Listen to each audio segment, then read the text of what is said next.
अस्सलाम वालेकुम, welcome back.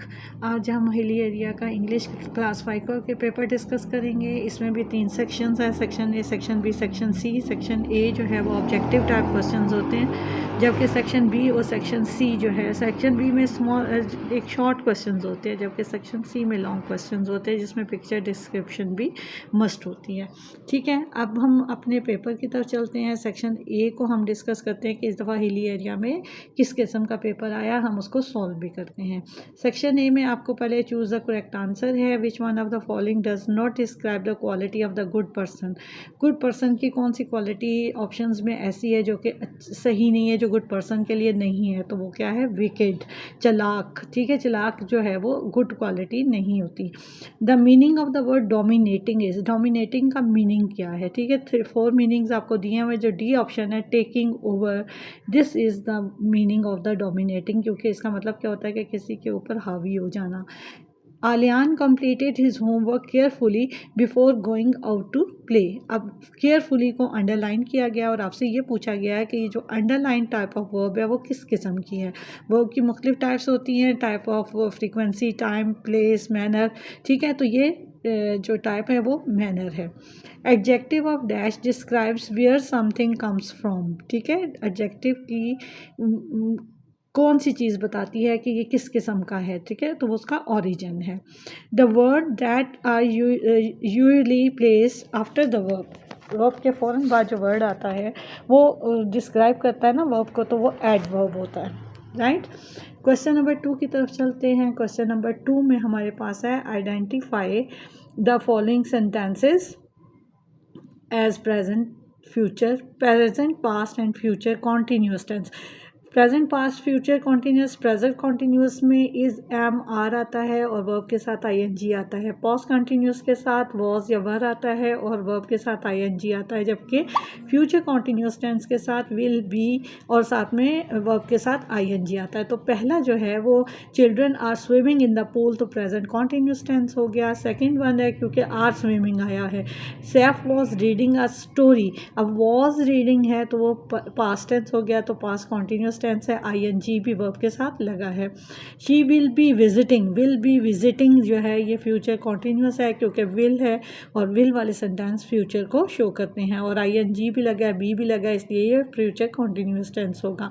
I am eating lunch in the canteen, eating ठीक है वो वर्ब हो गया। Am, I, is, am, are जब लग जाता है तो वो प्रेजेंट टेंस होता है और प्रेजेंट कॉन्टीन्यूस टेंस ये कहलाएगा। They were playing football when it started to rain, अब दे वर प्लेइंग, ठीक है, पास्ट टेंस हो गया, तो ये पास्ट कॉन्टीन्यूस टेंस होगा। नेक्स्ट क्वेश्चन है right appropriate noun with the following adjective. Adjective दिए हुए हैं, उनके साथ उनके नाउन आपने सेट करने हैं। तो मैंने आपको 2 एग्जांपल दिए हैं, आप इससे ज़्यादा भी कुछ और भी लिख सकते हैं। हैप्पी बॉय, हैप्पी बॉय होता है, हैप्पी चाइल्ड होता है। ठीक है, इसी तरह से टॉल, तो अब हैप्पी के साथ ना आप और भी बहुत सा अच्छे और भी कोई भी नाउन जो है वो लगा सकते हैं, ज़रूरी नहीं है कि आप यही वाला लगाएं। देन फिर टॉल, टॉल जो है उसके साथ टॉल ट्री, टॉल बिल्डिंग। ठीक है, ये भी आपके पास टॉल के और भी बहुत सारे हो सकते हैं। फिर क्लेवर, अब क्लेवर जो है फॉक्स होती है, हमेशा उसके साथ लगता है क्लेवर, एनिमल में जो क्लेवर है वो फॉक्स है। क्लेवर मैन भी हो सकता है। ठीक है, फिर आपके पास वर्ड है स्ट्रॉन्ग। ठीक है, स्ट्रॉन्ग, स्ट्रॉन्ग मैन भी होता है, स्ट्रॉन्ग विंड भी होती है, स्ट्रॉन्ग बिल्डिंग भी हो सकती है। मतलब बहुत सारे नाउन आप इसके साथ लगा सकते हैं, but it's a just examples. Friendly, अब फ्रेंडली कौन होता है? फ्रेंडली आपके फ्रेंडली नेबर्स भी हो सकते हैं, फ्रेंडली टीचर्स भी हो सकते हैं, यानी कि टीचर्स भी आपके फ्रेंडली और नेबर्स भी, और इसके अलावा भी आप फ्रेंडली कुछ भी आप पेट भी आपका फ्रेंडली होता है। ठीक है, चलें जी, write the synonyms for each word. अब आपने सिनोनिम्स लिखनी है। ठीक है, असिस्ट, असिस्ट क्या है? हेल्प करना, किसी को मदद देना, मददगार जो होता है वो आपका असिस्टेंट होता है, तो असिस्ट करना, हेल्प करना। ठीक, असल में सिनोनिम्स जो है वो असल में मीनिंग्स होते हैं। ठीक है, ये सेकंड वर्ड होता है जो कि उस वर्ड को डिस्क्राइब कर रहा होता है। स्लिम, स्लिम, थिन, ठीक है, थिन पतला, स्लिम पतला, थिन पतला। Mad, mad angry. ठीक है, टॉप, पीक, जेनरस, काइंड। ठीक है, ये वो वर्ड्स हैं जो कि हम सिनोनिम के तौर पे इन वर्ड्स के साथ लिख सकते हैं, जैसे कि असिस्ट के साथ हेल्प, स्लिम के साथ थिन, मैड के साथ एंग्री, राइट, टॉप के साथ पीक, जनरस के साथ काइंड। अब इसके अलावा भी आपके टीचर्स अगर आपके इसके साथ आपने कोई और वर्ड यूज़ किया है तो आप वो भी इसके साथ लगा सकते हैं। ज़रूरी नहीं है कि जो मैंने वर्ड्स लिखे हैं एज इट इज़ आप भी वैसे ही लिखें, क्योंकि एक से ज़्यादा वर्ड्स भी हमारे पास हो सकते हैं एक वर्ड को डिस्क्राइब करने के लिए, राइट। ओके जी, नेक्स्ट हमारे पास क्वेश्चन नंबर 5 आता है। 5 में कहा है identify the following expression as phrases और क्लॉजेस। अब आपने बताना है इनमें कौन से फ्रेजेस हैं और कौन से क्लॉजेस हैं। जो पूरा सेंटेंस होता है ना उसमें क्लॉज होता है, और जिसमें आपके सिर्फ एक ऑर्डर के तौर पे या आपको एक इन्फॉर्मेशन बस दे दी जाती है वो आपके पास फ्रेज होती है, जैसे अप द स्टेयर्स के ऊपर, ठीक है, तो वो फ्रेज है, ठीक। The birds that are killed, अब ये पूरा एक सेंटेंस बन रहा है तो ये क्लॉज हो गया। टेकिंग हर फोन, ये फ्रेज हो जाएगा। And when he went to the market, ये क्लॉज हो जाएगा। अ नंबर ऑफ कार्स, ये फ्रेजेस हैं, राइट। तो इस तरह से आप फ्रेज को और क्लॉजेस को अलग कर सकते हैं। आपने जस्ट ये लिखना है कि जो गिवन आपको सेंटेंसेस दिए हुए हैं वो क्लॉज है या फ्रेज हैं, ठीक है। आप उसी तरह से इसको सॉल्व करते जाएंगे। और जो आपका सेक्शन ए था वो 25 मार्क्स का होता है, राइट। 25 मार्क्स के बाद आपके पास जो बाकी बच जाते हैं वो सेक्शन बी और सी होते हैं। सेक्शन बी में 32 मार्क्स का होता है और सेक्शन सी 18 मार्क्स का होता है। सेक्शन बी में आपने 8 क्वेश्चंस को अटैम्प्ट करना है, ठीक है, यानी 8 क्वेश्चन आपने यहाँ पे अटैम्प्ट करने हैं। आप सब भी कर सकते हैं, ठीक है, फिर उसके आपको ओवर अटैम्प्ट के मार्क्स मिल जाते हैं। अब आते हैं हम सेक्शन बी की तरफ, और सेक्शन बी में आपसे कहा है कि आपको 8 क्वेश्चंस सॉल्व करने हैं कोई से भी जो भी आपको दिए गए हैं सेक्शन बी में उनमें से। तो सबसे पहले इन्होंने कहा right the meaning of the following words. Question number 6 जो है वो वर्ड्स लिख के मीनिंग्स लिखने हैं। सबसे पहला वर्ड है overwhelmed, have a strong emotional effect, ठीक है, बहुत ज़्यादा खुश हो जाना। फिर डिस्टिंग्विश, डिफ्रेंशिएट, चीज़ों में फ़र्क ज़ाहिर करना। Diverge, went in different direction, यानी जब हम दो साइडें अगर आपके पास आ गई हैं, एक लेफ़्ट और एक राइट रास्ता आ गया है, एक रास्ता आगे जाके दो रास्तों में तकसीम हो गया है, वो डाइवर्ज होता है। तो went in different direction. Then shrubs, small plants होते हैं, जो छोटे छोटे से प्लांट्स होते हैं उनको हम श्रब्स कहते हैं, राइट। ओके जी, फिर आ जाता है जी आपके पास क्वेश्चन नंबर 7। वर्ड्स मीनिंग में भी कुछ ऐसे हैं जिनके मीनिंग्स आपको टीचर्स ने और लिखवाए होंगे। वर्डिंग चेंज होती है, बाकी सारी जो उसकी सेंस है वही रहती है, राइट। ये नहीं आप कह सकते कि आपने यही याद करने हैं। जो आपके पास आपको करवाए गए हैं वो आप उनको देख लें, लेकिन ये वर्ड्स जो हैं ये इम्पॉर्टेंट वर्ड्स हैं जो कि फ़ाइनल हिली पेपर में आए थे, राइट। इसलिए ये मैंने इनको इनके मीनिंग्स जो है वो लिख दिए हैं। Now question number 7, right the comparative and superlative form of the following adjectives. अब ये जो आपको वर्ड्स दिए गए हैं इनकी comparative degree and superlative degree जो है वो आपने लिखनी है। पहला वर्ड है फास्ट, ठीक है।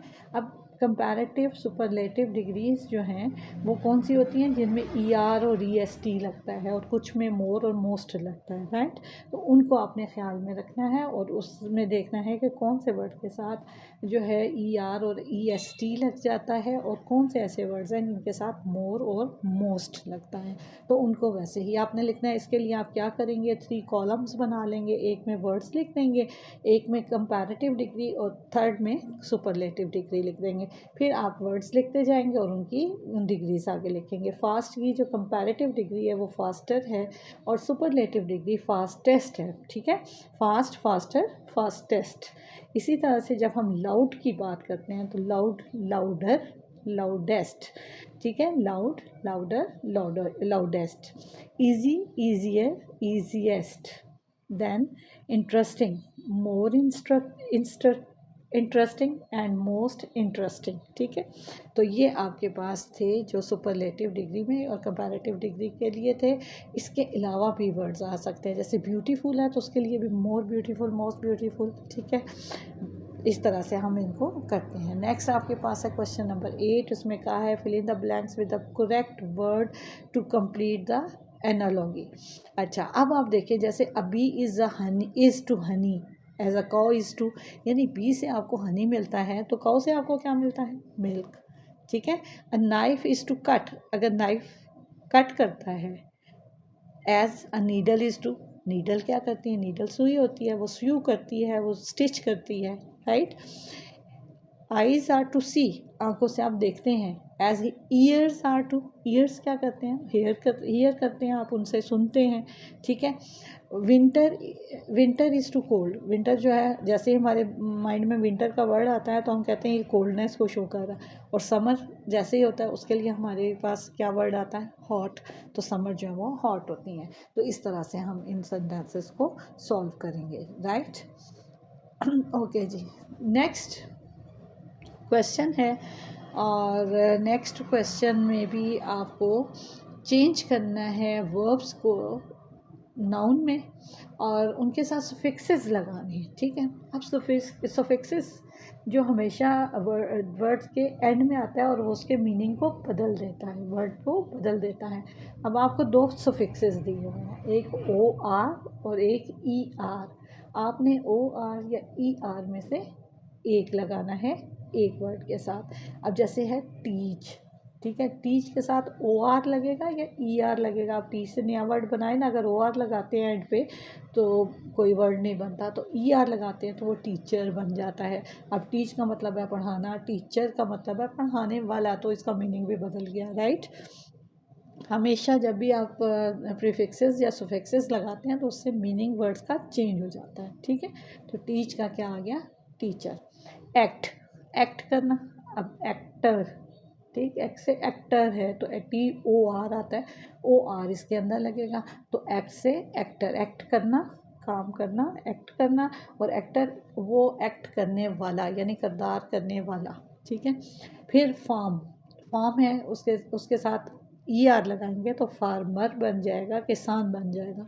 डिटेक्ट, डिटेक्ट कर रहा है तो वो डिटेक्टर, जो डिटेक्ट कर रहा है वो डिटेक्टर है, राइट। इस तरह से हम अपने क्वेश्चन नंबर 9 को सॉल्व करेंगे।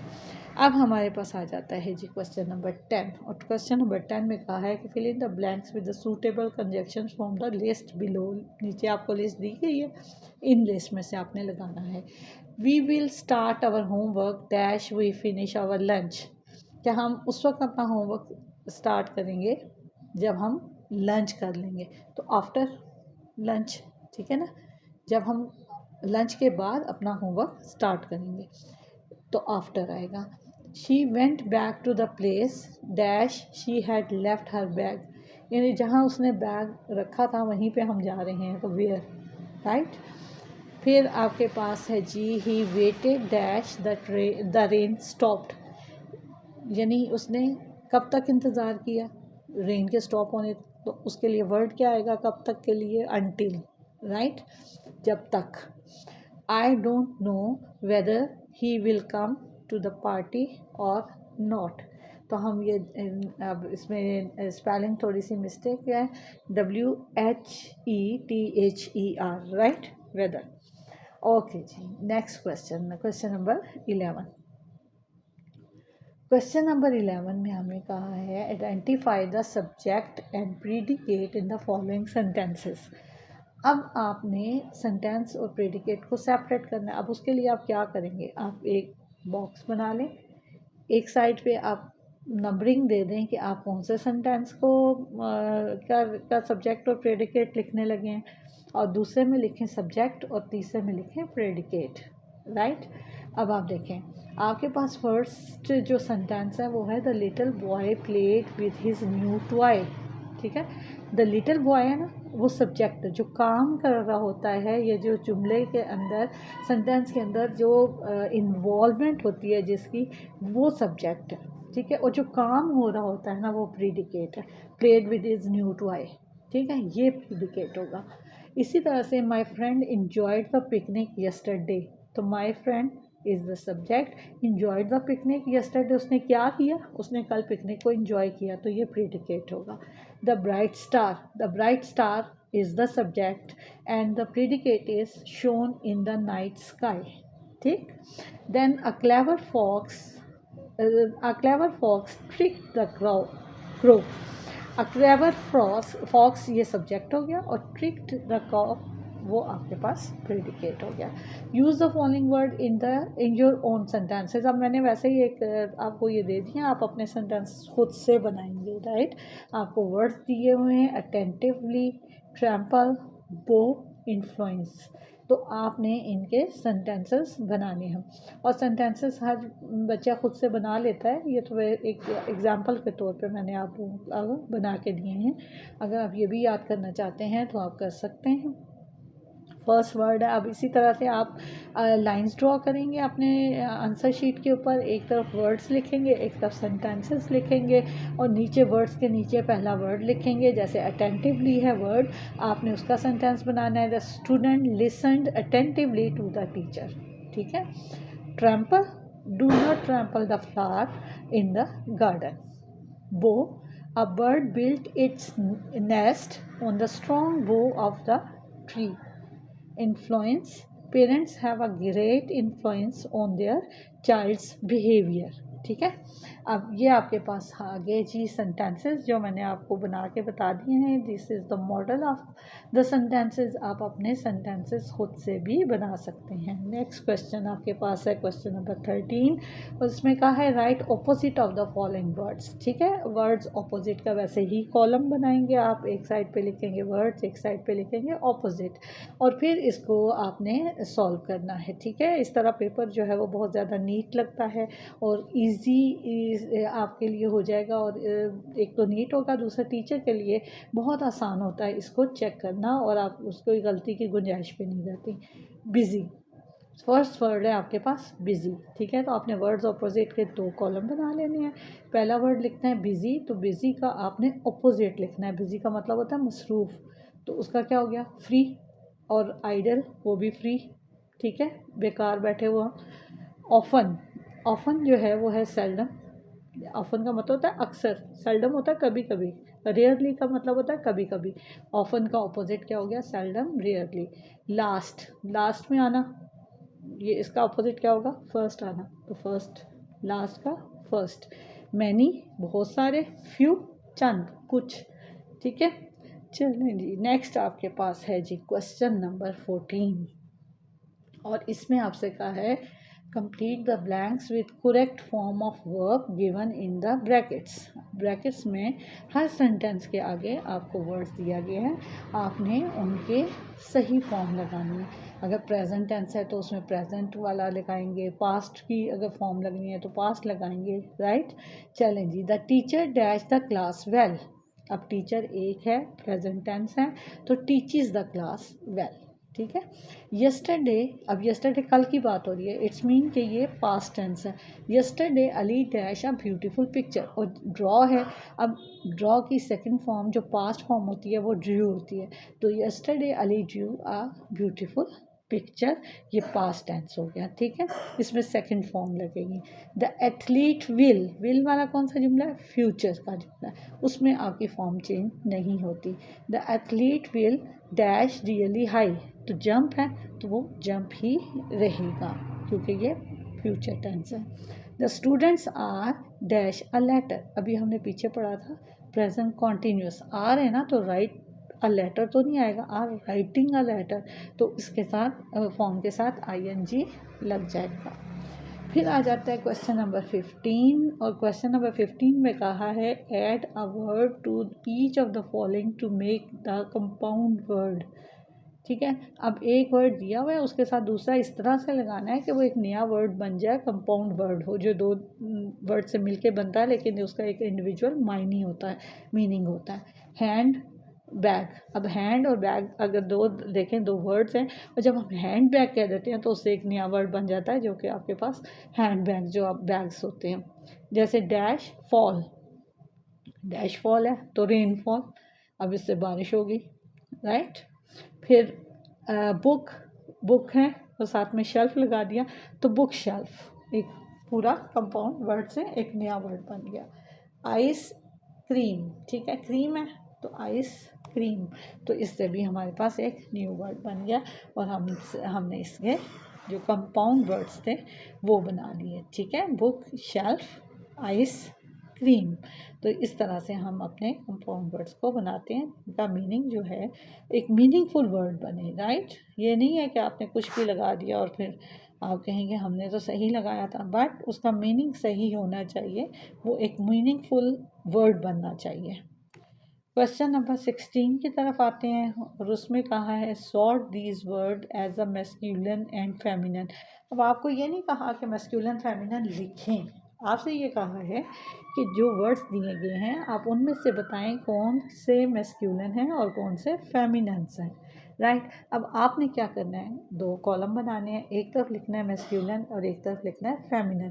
पहला वर्ड पढ़ें, जैसे रोस्टर है तो वो देखें वो फेमिनिन है या मैस्कुलिन है। Mare, ram, vixen, bull, goose, ewe and gander, इनको आपने सारे कॉलम सही वाले कॉलम में लिखना है। तो मैस्कुलिन और फेमिनिन के दो कॉलम बनाएंगे, दो टेबल बना लें, एक कॉलम बना लें, एक तरफ लिखें मैस्कुलिन, एक तरफ लिखें फेमिनिन। ठीक है, अब ये मैस्कुलिन फेमिनिन होते क्या है उर्दू में, जैसे मुज़क्कर और मुअन्नस होते हैं ना, बिल्कुल वही चीज़ है। ठीक है, अब रोस्टर ये मैस्कुलिन है, मेयर फेमिनिन है, रैम मैस्कुलिन है, विक्सन फेमिनिन है, बुल मैस्कुलिन है, गूस फेमिनिन है, ईव आपके पास, ईव मैंने नहीं लिखा, नहीं लिखा है, फेमिनिन है, और जेंडर जो है वो मैस्कुलिन है। तो इस तरह से आपने इस क्वेश्चन को सॉल्व कर लेना है। नेक्स्ट सेक्शन सी की तरफ आते हैं और सेक्शन सी जो है वो लॉन्ग क्वेश्चन का है और उन्होंने कहा है कि आपने ऑल क्वेश्चंस को अटेम्प्ट करना है। इसका मतलब सब क्वेश्चन लाजमी है। पहला क्वेश्चन आपके पास पिक्चर डिस्क्रिप्शन है और आपने एटलीस्ट 6 सेंटेंसेस इस पिक्चर के ऊपर लिखने हैं। ठीक है, अब इस पिक्चर को आप अच्छी तरह से देखें। बस है, स्कूल बस है, तो फिर स्टूडेंट्स खड़े होंगे बस स्टॉप के ऊपर, कैसे खड़े हैं, क्या क्या उनके पास है, किस किस्म का एटमॉस्फेयर है, क्लीनलीनेस है या नहीं है, बस जो है वो स्टॉप के ऊपर जगह पे खड़ी है आपने, और बच्चे जो हैं वो स्टॉप के एंड उस पर खड़े हैं and they are standing in a queue, अपनी लाइन में खड़े हैं, जिस तरह से हमें खड़ा होना चाहिए वेटिंग एरियाज़ में बस के इंतज़ार में। तो आपने इन्हीं को देख के, पिक्चर्स को देख के अपने सेंटेंसेस को फॉर्म कर लेना है। 6 सेंटेंसेस बनाने हैं। ठीक है, उसके लिए भी मैंने आपके लिए मॉडल के तौर पे कुछ सेंटेंसेस जो हैं वो लिख दिए हैं जो कि इस पिक्चर से रिलेटेड है। आप उनको भी याद कर सकते हैं या उनसे रिलेटेड आप लिख सकते हैं, लेकिन आपको जब भी पिक्चर आए आपने पहले पिक्चर को गौर से देखना है कि उसमें क्या क्या चीज़ें हैं, आप उनको मेंशन करेंगे, किस तरह का माहौल है, एटमॉस्फेयर कौन सी है, सराउंडिंग में क्या क्या चीज़ें हैं, कैसी एटमॉस्फेयर आपको दिखाई दे रही है। अब जैसे पिक्चर डिस्क्रिप्शन हमने जब करनी है तो उसके लिए मैंने पहला जो लिखा है सेंटेंस वो ये है, the picture shows a school bus that has just arrived at a bus stop. ऐसे ही लग रहा है ना कि पिक्चर के अंदर बस स्टॉप पे बस खड़ी है और वो ऐसे ही लग रहा है कि बस अभी आई है, क्योंकि बच्चे ऊपर अभी नहीं चढ़े हैं या बच्चे अभी उतरते हुए दिखाई नहीं दे रहे हैं। सेकेंड जो है वो है, a line of student is standing patiently in a queue waiting for their turn to board, यानी जाने के लिए बच्चे लाइन में तैयार हैं। Some students are carrying backpack on their shoulder. अब बच्चों के पास क्या है, उनके पास बैकपैक है, उनके शोल्डर पे है।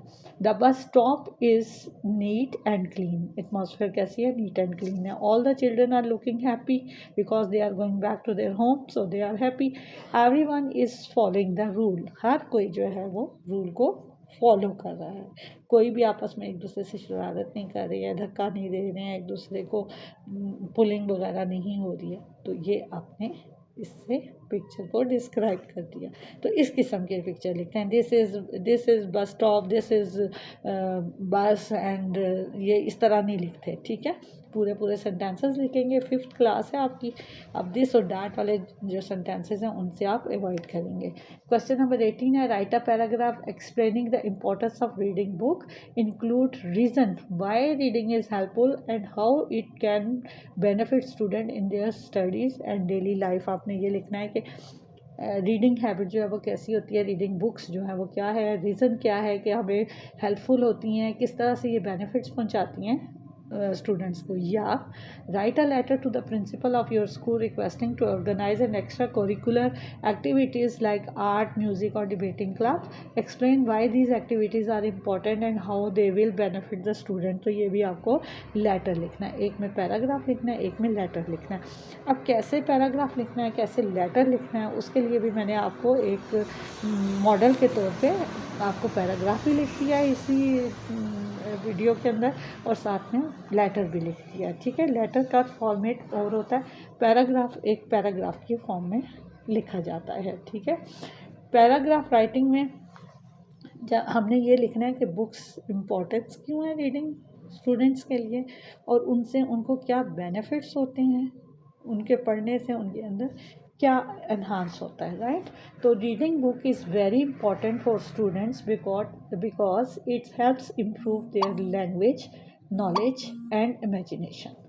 When we read, we learn new words and how to use them correctly, which makes our writing and speaking better. Books also teach us about different places, people, and ideas, opening our mind to the world. For students, reading help in studies by making it easier to understand lessons and do well in exam. Besides, reading stories and novels make us more creative and help us relax.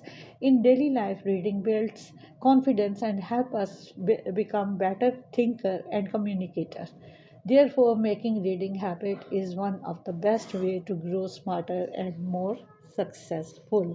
इस तरह से आप paragraph जो है वो writing कर सकते हैं अपनी रीडिंग बुक की हैबिट के ऊपर और उसकी इम्पोर्टेंस के ऊपर। ये आप लोगों के लिए एक छोटा सा पैराग्राफ मैंने लिख दिया था ताकि आप लोग जो है वो इसको इजीली अंडरस्टैंड कर सकें, क्योंकि ये 6 मार्क्स का है तो इतना पैराग्राफ आपके लिए बिल्कुल ठीक होता है। सेकंड हमारे पास लेटर था। ठीक है, अब लेटर को कैसे लिखना है, पहले तो वही उसकी बॉडी लाजमी है, the principal comma Fazaia inter college Noor Khan comma date. अब अपने कॉलेज का नाम लिखेंगे, कोई भी जो भी कॉलेज का नाम है, जो स्कूल का नाम है आपका। फिर आपने सब्जेक्ट ज़रूर लिखना है कि किसके बारे में आप लिखने हैं letter. Request for organizing extra curricular activities. ठीक है, अब आपके प्रिंसिपल हैं, सर हैं या मैम हैं, कुछ जो भी लिखना है वो रिस्पेक्टेड सर और मैम। ठीक है, रिस्पेक्टेड लिखना है, डियर नहीं लिखना। I am student of class 5 and I am writing to kindly request you to organize more curricular activities in our school, such as art club, music classes, and debate societies. These activities are very important because they help students develop skills that are not taught in regular classes. Debate club improve confidence and speaking skill.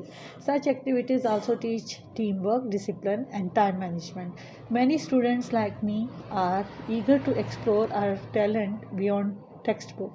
These clubs will make school more enjoyable and help us become well-rounded individuals. I hope you will consider my request positively. Thank you for your time and attention, your sincerely. उसके बाद name लिखना है और फिर class और अपना roll number. इसके बाद आ जाता है जी आपने पैराग्राफ, वो कम्प्रीहेंशन दिया हुआ है, पैराग्राफ दिया हुआ है और उस पैराग्राफ को आपने रीड आउट करने के बाद क्वेश्चंस के आंसर्स देने हैं, राइट। अब आपने क्वेश्चंस के आंसर्स किस तरह से देने होते हैं, पहले अपने पैराग्राफ को 2-3 दफ़ा पढ़ें, फिर क्वेश्चंस को पढ़ें, फिर क्वेश्चंस के साथ अब देखें कि कहाँ कहाँ इसके आंसर्स जो है वो गिवन है, तो आपने उनको उन लाइंस को अंडरलाइन कर लेना है। और ज़रूरी नहीं होता कि हम लाइन जो पैराग्राफ के अंदर सेंटेंस है हम उसको ही एज इट इज़ आंसर के तौर पे लिखें, राइट। उसके लिए क्या होता है कि हमें आंसर्स को मोल्ड करके लिखना होता है। ठीक है, अब ज़रूरी नहीं है कि जो इसके अंदर सेंटेंस की फॉर्मेशन है उसी को लेके लिखें। आप अपने क्वेश्चन के लिहाज से जो आंसर है उसको थोड़ा सा मोल्ड करके लिख रहे हैं। तो इसके लिए आपको प्रैक्टिस होनी चाहिए कि आप अपने क्वेश्चन को किस तरह से मोल्ड करते हैं, ये किस तरह से उनको चेंज करते हैं और फिर लिखते हैं। चेंज इतनी नहीं आएगी लेकिन बात करने की जो सेंस है वो चेंज हो जाएगी, राइट। जो पैराग्राफ में किया हुआ है उसको सेंसेबल बनाना है और फिर उसको आपने लिखना है। जैसे पहला क्वेश्चन आपके पास है, who took part in sports day. ठीक है, किसने स्पोर्ट्स डे में हिस्सा लिया? Ahmed, Zara and Hamid took part. ठीक है, स्पोर्ट्स डे में किसने पार्टिसिपेट किया था वो लिख दिया। What was the playground like on sports day? कैसा लग रहा था playground? The playground was full of cheering students, colourful flags and the sound of whistles. ये आपके पैराग्राफ में भी गिवन है। Which event did Ahmed, Zara and Hamid participate in? इन्होंने, अहमद और ज़ारा हामिद ने किस किस इवेंट में पार्टिसिपेट किया? Ahmed 100 metre race, Zara long jump, Hamid relay race. What position did they win? अब क्या पोजीशन थी इनकी? Ahmed won first place, Zara came second and Hamid team got third. इस तरह से हम इसका आंसर लिखेंगे। Why did the teacher praise them? क्यों प्रेज़ की थी टीचर ने इनकी, क्यों तारीफ़ की थी? The teacher praise them for their hard work and team work. Then how did the friend feel at the end? End के ऊपर, एंड पे इन्हें कैसा फील हुआ था? They felt proud and happy, तो उन्हें खुशी महसूस हुई थी। ये था जी आपका पूरा जो पेपर था इंग्लिश का। आपको वीडियो अच्छी लगी है और आपके लिए अगर बेनिफिशियल है तो बेल आइकन को दबा दें, सब्सक्राइब करें मेरा channel. Thank you very much.